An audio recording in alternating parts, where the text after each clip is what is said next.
What's up, and welcome to my channel, J Street Moto, where we talk about everything motorcycle related. This is the third installment on a series that is a chronicle of a 15-day trip that me and my two best friends took across the United States from Charlotte, North Carolina to the Pacific Ocean back. At the end, we ended up doing a little over 7,000 miles. We rode through 21 different states and completed the ride in about 12 and a half days. We took 15 days for the trip because we spent 2 days in California touring vineyards and wineries and distilleries and eating some good food and hanging out with our wives for a couple of days. This is day 3. Today we're going to be on Route 66 for a portion of the day, and we are going to be riding from Elk City, Oklahoma to Winslow, Arizona eventually.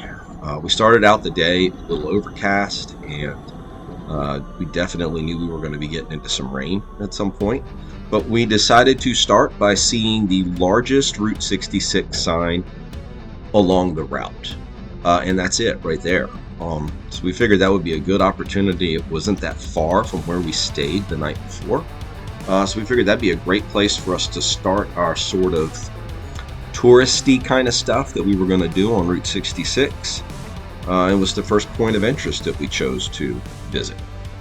So we went there and set up to take some photos for social media, specifically like Instagram, Facebook, etc. We did a lot of stuff on Facebook during this trip, primarily to gain interest and to get support for the fundraiser we were doing with Susan G. Komen to help support and fight breast cancer. So I thought it was kind of humorous that David left his GoPro running after we parked, so I sped this footage up and figured I'd give y'all a chance to look at the three of us attempting to be photographers and taking selfies and such. When we planned the Route 66 portion of this trip, all three of us downloaded an application on our phones called the Ultimate Route 66 Guide. I can't speak highly enough about this app. It certainly allows you to identify the points of interest that you want to see along your route. We couldn't see as many as we wanted, quite frankly, and that was due to the time constraints and how much mileage we needed to cover. But it does afford you the ability to put in a point of interest and actually use it to navigate to get to those points of interest. It also had some pretty cool features in it, like a place where you could get a virtual passport stamp. So basically, if your location services were turned on, it recognized where you were, and it gave you a stamp on your virtual passport for being at that location, so you can kind of see what points of interest you actually visited. We left that sign and began our journey to basically go through the rest of Oklahoma, the top part of Texas, sort of through Amarillo, and then ultimately we'll go into New Mexico and end up in Arizona. We did hit some rain this day, and it got bad enough that we eventually pulled over and put on rain gear and then continued our ride a little further before it cleared up. Route 66 doesn't exist as a continuous road any longer. It basically, in order to be able to ride Route 66, you're essentially going to hop on and off of it as you try to traverse it, and you end up toggling. In this case, in the area we were at, it's between Interstate 40 and Interstate 40 Business, which is Route 66. This is one of the points of interest along the route. It's called the Slug Bug Ranch, and basically it's sort of like the Cadillac Ranch that where the cars are buried in the ground.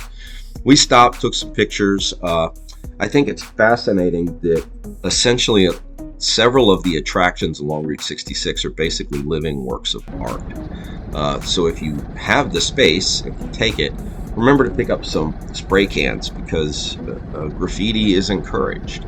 So that means if we go back in a year and look at that same place we were just at, it's not going to look the same as it did this trip.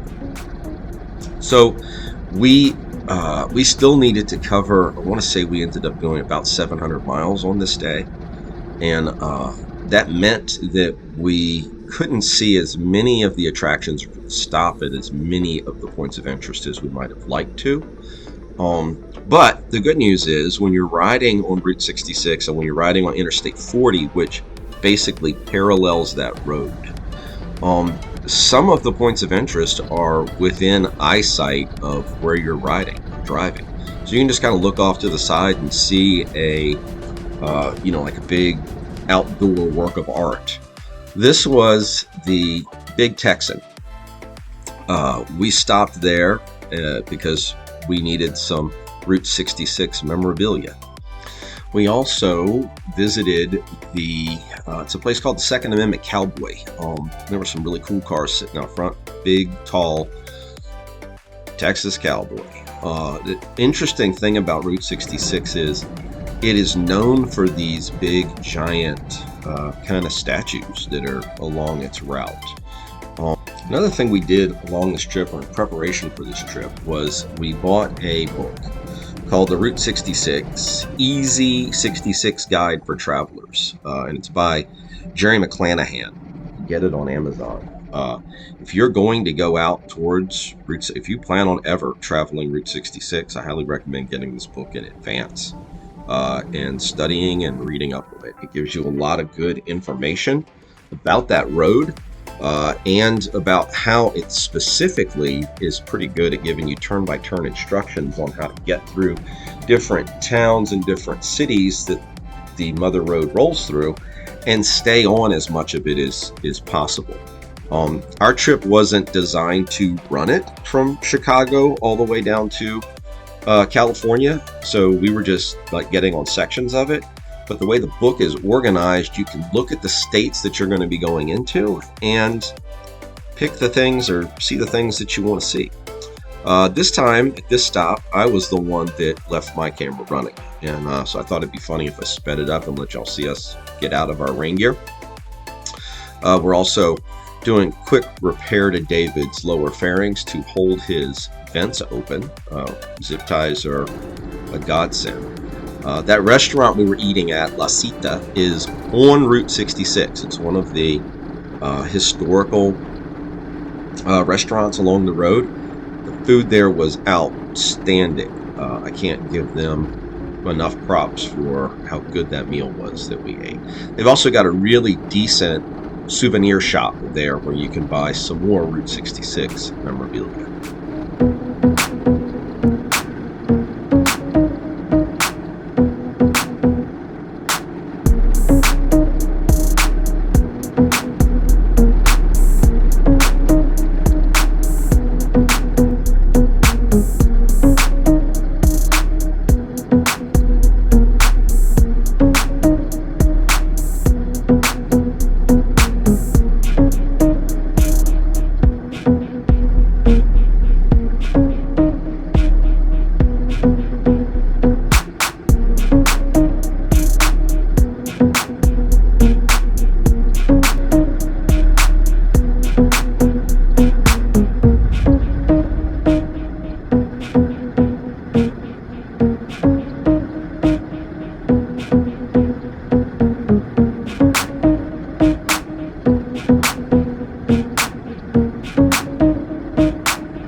I will freely admit that my 5 favorite states to ride in this country, and in no particular order, are New Mexico, Arizona, Nevada, Utah, and Montana.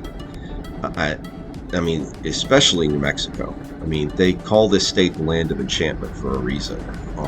And I had to say something about it. New Mexico is one of those places where you will experience several different geographies within the course of a day of riding. Sometimes it's a very flat desert, like what you're seeing now. Other times you're at 6,000 or 7,000 feet elevation. The temperatures dropped way down, and you're riding through what would be like just a dense evergreen forest in the middle of the Rocky Mountains. You're not in the Rockies, of course, but it's that feel.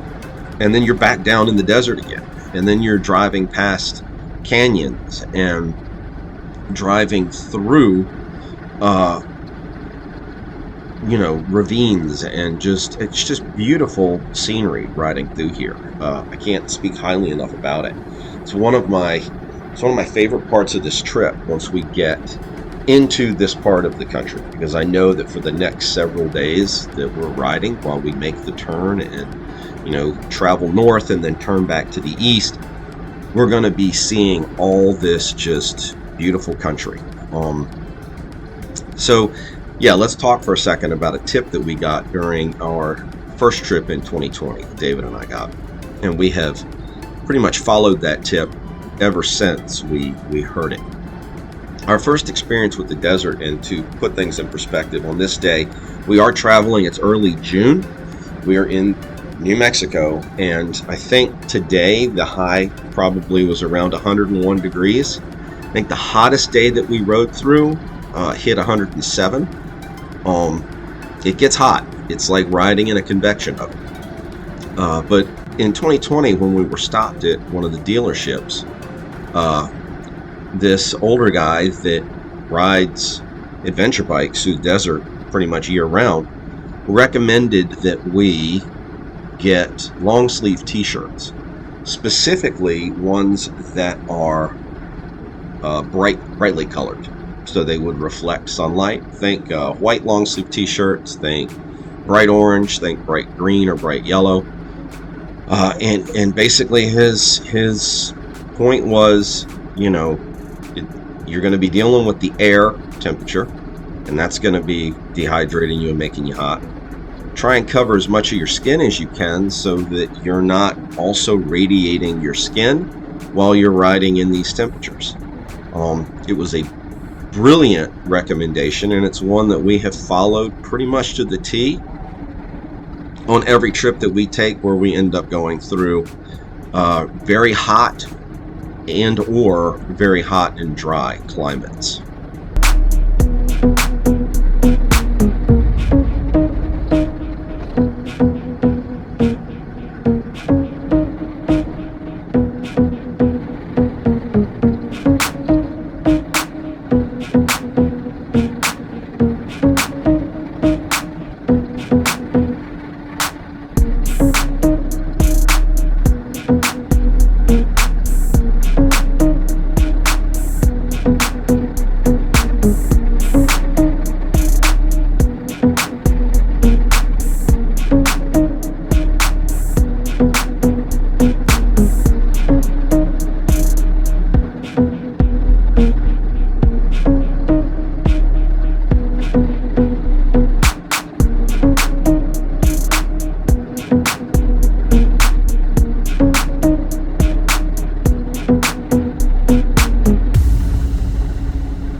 just got to see some of the geography that I was talking about if you were watching the video while we were riding through that part of New Mexico.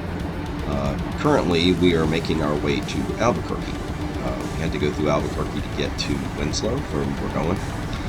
And notice right here, we were in a desert. Now we are getting ready to ride between two gorgeous rock formations in a mountain range. It's literally the whole state is like this. David and I have taken two different routes through New Mexico.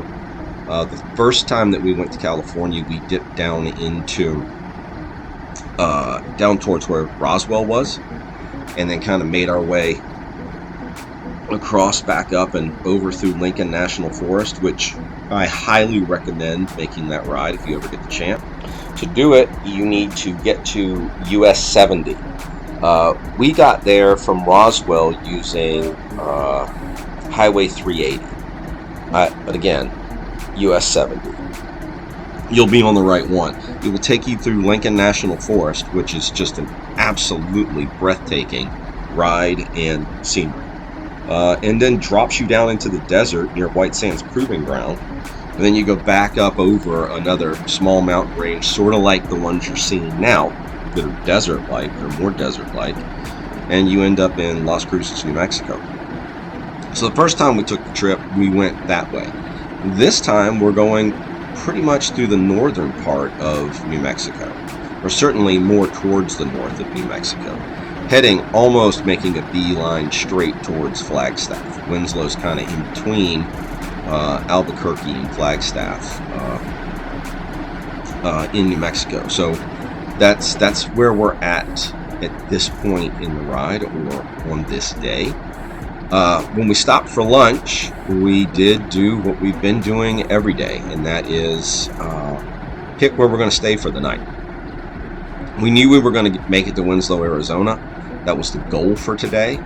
And we ended up finding a place using our app. We found a place that is like one of those old historic motels that used to be prevalent on Route 66. This one happened to be in Winslow. It was about 3 blocks from the Standing on the Corner monument in Winslow. So, and that area of Winslow is where a lot of the restaurants and bars are. So we ended up calling them, getting a room. Local-owned hotel or local-owned motel. The husband and wife that run it are fantastic people. They're really cool. They even warned us that their parking lot was gravel. I will freely confess something now, and David and Juan will absolutely attest to it if you ever talk to them about that. I am not a big fan of riding on gravel. Just not. I don't enjoy it. It's not something that I look forward to doing, and it never fails that every time we take one of these trips, at least once a day, we end up on some kind of gravel. In fact, the first trip in 2020, I will say this, Google will send you on a gravel road. David and I rode, I'll have to go back and look to see what the exact mileage was, but I want to say it was somewhere in the neighborhood of about 70 miles on a gravel farm road through the state of Illinois. No fun for me at all because I don't like gravel. Then when we went to Sturgis in 2021, the cabin that we rented in Rapid City was complete. It was a complete gravel driveway from a 65 mile an hour road. You turn right into this gravel driveway, up a hill, dodge a tree, you get up to the top, and that's where you can park your bike. So every trip we've been on, I end up getting into gravel. The fundraiser for Susan G is still open. I will put the link, as always, in the description for this video and in the comment section. If you feel compelled to donate and help us fight breast cancer, we all greatly appreciate it. This is where we stayed in Winslow, Arizona. Earl's Route 66 Motel. Highly recommend the place. The people that own it are great. The town is really cool.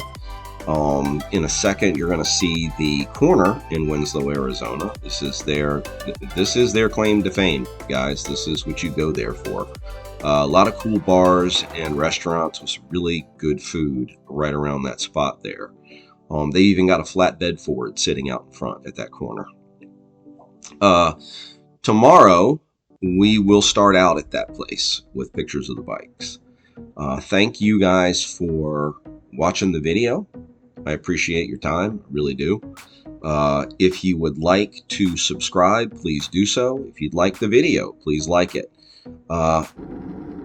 And if you want to be notified when new releases happen, feel free to click that notification button. Thanks, and as always, ride safe.